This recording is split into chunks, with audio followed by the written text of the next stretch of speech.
Calendar పేరుతో మోసం చేసిన కాంగ్రెస్ ప్రభుత్వంపై నిరుద్యోగులు భగ్గుమంటున్నారు. బీఆర్ఎస్వీ ఆధ్వర్యంలో యువత పెద్ద ఎత్తున ఆందోళనలు చేపట్టారు. రంగారెడ్డి జిల్లా ఇబ్రహీంపట్నం సాగర్ రహదారిపై బీఆర్ఎస్వీ నాయకులు సీఎం రేవంత్ దిష్టిబొమ్మ దహనం చేశారు. ఉద్యోగాలు లేని జాబ్ క్యాలెండర్ అసెంబ్లీలో దానం నాగేందర్ పదజాలంపై తీవ్రంగా ఫైర్ అయ్యారు.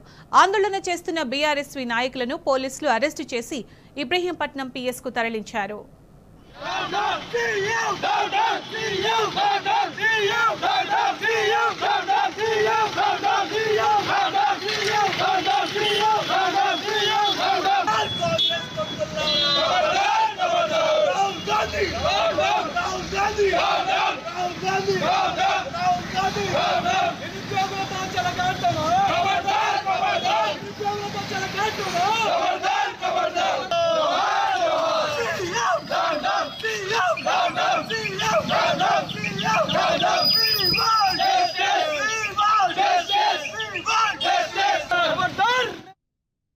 నిరుద్యోగులకు పూర్తిగా వాళ్ళకి నమ్మకం లేకుండా పోయింది.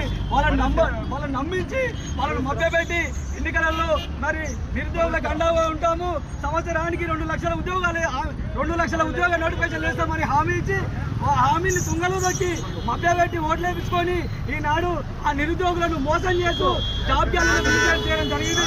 జాబ్ క్యాలెండర్ రిలీజ్ చేస్తూ ఏ ఒక్క డిపార్ట్మెంట్ లో ఎన్ని నోటిఫికేషన్లు ఉన్నాయనేది కూడా తెలపకుండా ఈ ఉద్యోగ నోటిఫికేషన్ ఇది విదూరంగా ఉందని నేను తెలియజేస్తా ఉన్నా. రేవంత్ రెడ్డి నిరుద్యోగుల పక్షాన మా విద్యార్థి భాగం మీరందరూ వరకు ఈ ఉద్యమాన్ని మరింత ఉధృతం చేస్తామని తెలియజేస్తా ఉన్నా.